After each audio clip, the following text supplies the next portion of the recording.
guys, it's beer o'clock on Ginger Beer Review. Hello! Today we are going international. We are going over the water. We are going to...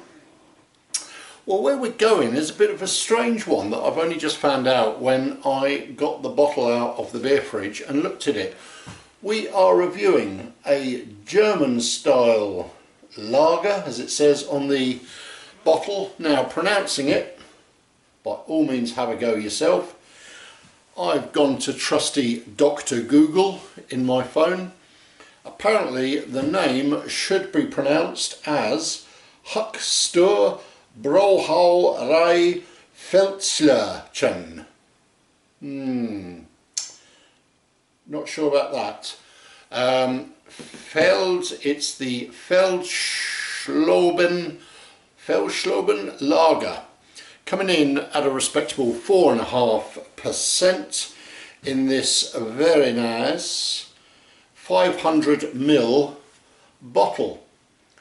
Now my quandary is, it's obviously a German lager. We all agree on that? Yes. The name, the label depicts, it even says at the bottom, brewed accordingly to the German purity laws. There, I'll try not to get the light on it, but there. So Germany has quite strong brewing laws, and they have to be brewed with only 4 ingredients, I think it is, for it to be a proper beer. Water, hops, and I can't remember the other 2. I'm sure Dr. Google would help me, but I haven't got enough breath in my body for that. So why the quandary? Why am I not just saying it's a German beer? Because when I happened to look on the back of the label, I noticed that a lot of it was in German, and then I noticed it said Producte en Francia. Product of France. I don't know if you can see it or not, probably if I held it close still for long enough. So it's brewed in France, brewed accordingly to German purity laws, but brewed in France. German beer, but brewed in France. Not sure how that works, really not sure how that works. So a quite attractive looking bottle. This is one that I picked up, and the only reason I picked this up is because I hadn't seen it before. I think it used to be in cans. I think I recognise it, but I can't be 100% sure, so I'm going for it's not one I've seen before. Know nothing about it. 4.5%, attractive bottle. I'm gonna take a guess and say I picked it up in either Morrison's or Tesco's. It's a guess. It's a guess. It wasn't anywhere exotic. It was literally a supermarket sweep that I picked this up on. I just saw it and thought, ha, that's something different. So I've been shaking it around enough. That should activate it quite nicely when I try and pour it into a bottle, into a glass, I'm sure. Let's get it out of the bottle, into the glass, and see what it's like.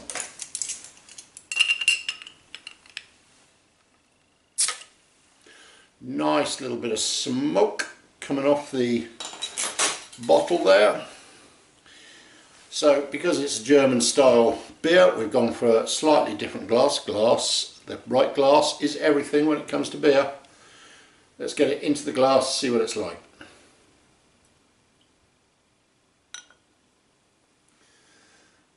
Okay, looking good. I can smell it already.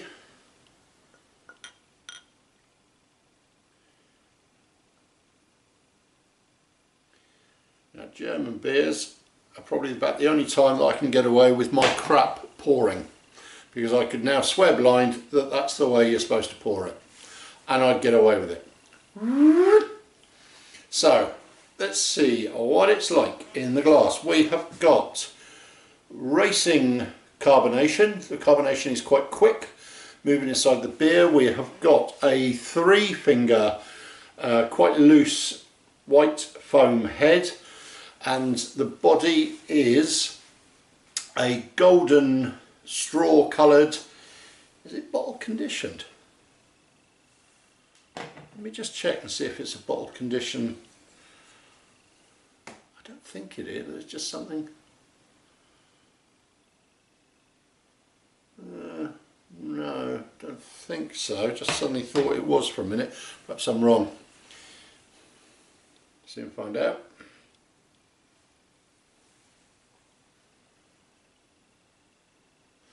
Excellent. Okay, right.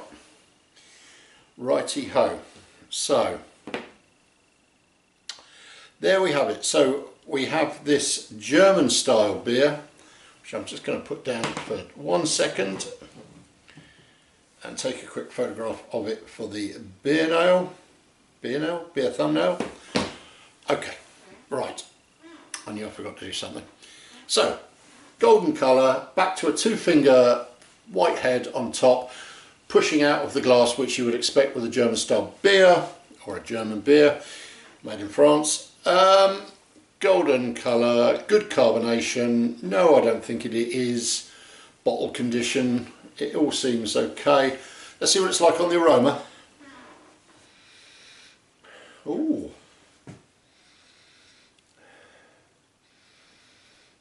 Okay. Let's not get it up the nose. That's interesting. Right, okay, so it's a little bit grainy. There's a bit of grain in there. I'm getting the malt. The malts are coming through on it.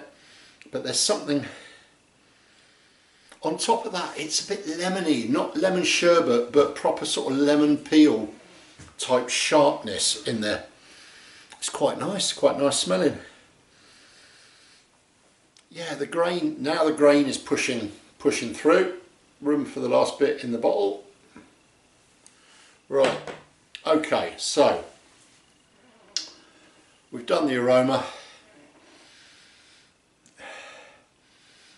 Malty, biscuity, but that lemon is there as well, just sort of trying to sort of make itself known.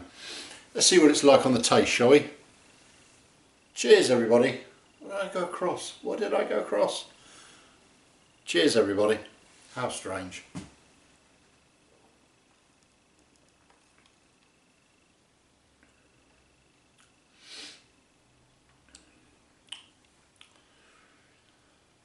Okay. I'm going in again.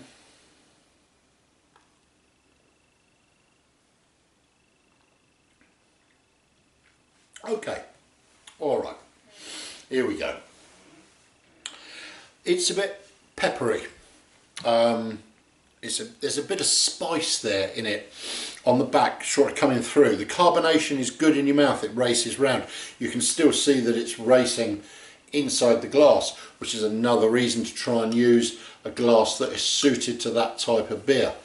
It's something that I'm addressing at the moment. I've got so many beers to do, but I haven't got the right glasses, so I'm having to make a purchase of a few different glasses so I can review the beers. Gone are the days of being able to nick Belgium style beer glasses from pubs and things like that. But yeah, where was I before I waffled on about this? Peppery, spicy, I got on it. Did I mention the carbonation in my mouth? Yes, good, I won't mention it again. It's quite light. It's quite light on the taste. It's a bit malty. I think I said on the aroma there was a sort of biscuity sort of aroma to it. That's in the mouth as well, malty biscuit. It's not that unpleasant. It's not one of the best, in my opinion, but it's not one of the best. But it's unoffensive. Is that a good word? It's quite sweet. The lemon is still there in it.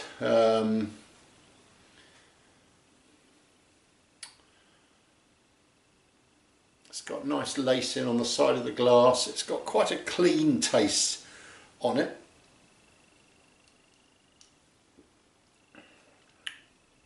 Will I finish it? Yes, I will. It's quite quaffable. 4.5% this. 4.5% in a nice 500ml bottle. I think that's quite presentable. It was, I seem to remember, it wasn't overly expensive as well. So yeah, it could be a nice sort of cheaper option. Certainly worth trying. So having something different in the fridge if you like.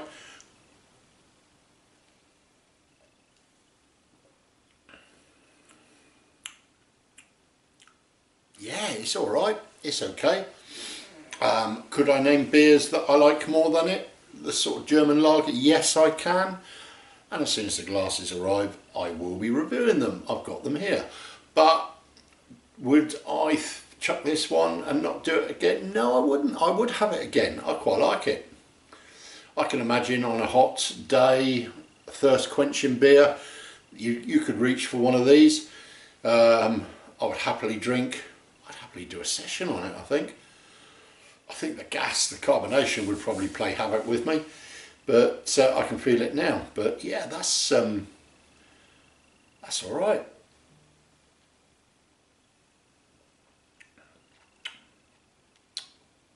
I still can't get over the bit about made in France. Why is it made in France?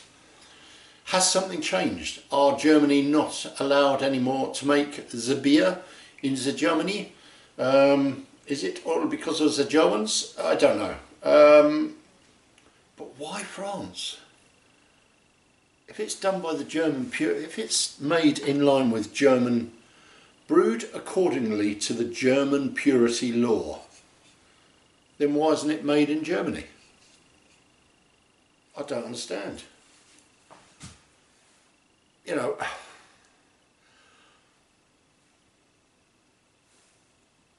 why? Why isn't it done in? I don't know. That's beyond me. Like I said, it wasn't a particularly expensive beer. I can't remember how much it was. It was on a shelf where I didn't expect to see it. It wasn't with the sort of normal, the run-of-the-mill sort of foreign bottle beers. It was along a bit.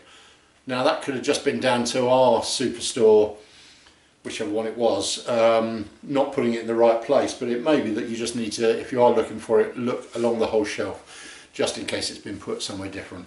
Perhaps they don't know what to do with it, I don't know. But there you go. We'll try the name again, a Hochste Brauerei Feldschlobchen lager. No idea of the name. 4.5%. Nice, still nice and clear, still racing in the glass, the carb. I'll have finished this one before I press stop on the camera, I reckon. Quite very soft in the mouth. It is very soft, and it is, I said about the sweetness, the peppery, the spice, and I know I said about the malty because I kept going on about the same thing, but it's so soft. It's very drinkable, very drinkable, very nice. I would be drinking that rather than half of the bilge that we produce in this country in packs of 12 and 24, if you know what I mean. So there you go, guys. That is another beer reviewed on Ginger Beer Review. Something a little bit different, trying to drag it away from the hazy IPAs, as there's been a few of those recently. And now, of course, I've got loads of different beers from different countries to do. So let's get on with those. Some I'm going to do, I keep saying I'm going to do it. I must get sorted. We're going to do a beer off, one beer against the other. We've also got a couple of trips planned. I've got a couple of trips planned, and I'll take the camera along. I want to get back to Bermondsey. I did a video, if you haven't seen it, look back in all the videos. Went up and did the Bermondsey Beer Mile with a couple of mates of mine, and we only managed half of it, down to volume, and that is all. We want to get back up and do the back half of it, start at the back and then go through it from there, and I think that would be quite good to do. So if you haven't seen that video, look back and find it. That was some time ago, but yes, I want to do that. So I'll try and bring you something different. Please, please, please, I say it every time, if you've got a friend who's into their beers, please share this video with them. If you If you haven't, please subscribe. It means all the difference to me. Subscribe, like and share the video and the channel, and it will help bring the numbers up. It mucks around with the algorithms apparently. And that's it, I think, on this one anyway. Back soon with another cracking beer, I expect. This one, I'm going to give it a thumbs up, tip-top-tastic. I think it's a good beer and I would definitely have it again. And I will see all you guys soon. Have a good week, guys. Cheers. I told you I'd finish it.